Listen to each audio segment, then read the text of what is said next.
1er décembre 2018, la Côte d'Ivoire se joint aux partenaires mondiaux pour marquer la journée mondiale de lutte contre le sida qui a pour thème cette année « Connaître ton statut ».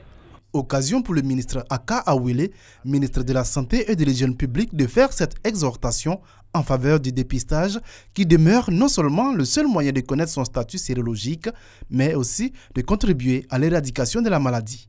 La Côte d'Ivoire s'est fixée comme objectif d'éliminer l'épidémie de sida d'ici à 2030, avec comme objectif intermédiaire d'accélérer la réponse nationale d'ici à fin 2020. L'atteinte de cet objectif d'accélération de la réponse nationale passe en premier lieu par l'identification des personnes vivant avec le VIH à travers le dépistage en vue d'une prise en charge précoce. Car une prise en charge rapide de la personne vivant avec le VIH procure à celle-ci une santé parfaite et réduit chez elle le risque de transmission du VIH à autrui. En Côte d'Ivoire, 500 000 personnes vivent avec le VIH, dont 58% sont des femmes et 8% des enfants. Parmi eux, 226 000 bénéficient des traitements antirétroviraux. Si en 2017, 30 000 nouvelles infections sont survenues en Côte d'Ivoire, on note en la matière une baisse de 70% entre 2000 et 2017. Le nombre de décès liés au sida a également connu une baisse de 60% sur la même période.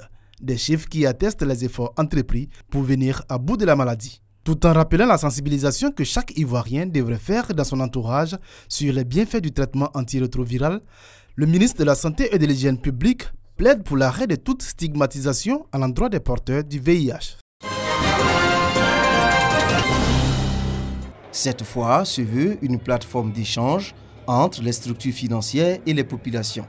Elle marque la fin de la semaine de l'inclusion financière en Côte d'Ivoire organisée par la Direction nationale de la Banque centrale des États de l'Afrique de l'Ouest, BCAO. Il s'agit là de faire en sorte que le grand public puisse avoir un contact direct avec les principaux acteurs de l'inclusion financière pour pouvoir se renseigner utilement sur les services offerts par ces acteurs et se convaincre définitivement qu'il y a intérêt à avoir accès aux services financiers et que cela est important pour eux-mêmes en tant qu'individus et que c'est important pour notre pays. Et au ministre de l'Économie et des Finances d'ajouter qu'il existe une corrélation entre l'inclusion financière et la croissance économique. Adama Koné est revenu sur les efforts faits par le gouvernement pour améliorer le taux d'inclusion financière. Le taux global d'utilisation des services financiers ressort à fin 2017 à 55,02% au niveau de l'Union et à 60,71% au niveau de la Côte d'Ivoire. La Côte d'Ivoire fait partie des 2 États membres de notre Union qui disposent d'une stratégie nationale d'inclusion financière. Objectif visé à l'horizon 2024, favoriser l'accès à 75% de la population, y compris celles dites vulnérables ou exclues aux services financiers formels adaptés et abordables en vue de leur utilisation. Faire de la diversité l'acceptation de l'autre et promouvoir l'obligation de vivre ensemble. Ce présent colloque international tenu à l'université Félix Houphouët-Boigny, une collaboration de l'UFR, Langue, Littérature et Civilisation et la chaire UNESCO pour la culture de la paix. Cette rencontre voudrait interroger la diversité de nos différences et l'envisager dans ses facettes multiples pour en saisir les enjeux dans la quête du développement. La diversité et le développement, spécificité, fragment, totalité, unité, et les mécanismes endogènes pour la prévention, la gestion et la résolution des conflits. Pourquoi le choix de ce thème? Parce que la Côte d'Ivoire est en quête d'émergence, donc en quête de développement, mais également parce que nous sommes dans un pays pluriculturel.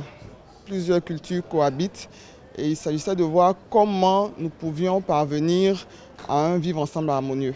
L'ambassade du Canada en Côte d'Ivoire, qui souhaite que ces échanges soient une contribution fructueuse au service de tous, a exhorté les décideurs à investir dans les filles et femmes afin de leur permettre de participer au développement. L'expérience internationale ainsi que canadienne a montré que la promotion de l'équité homme-femme est un instrument de politique économique efficace, susceptible de générer des gains supérieurs.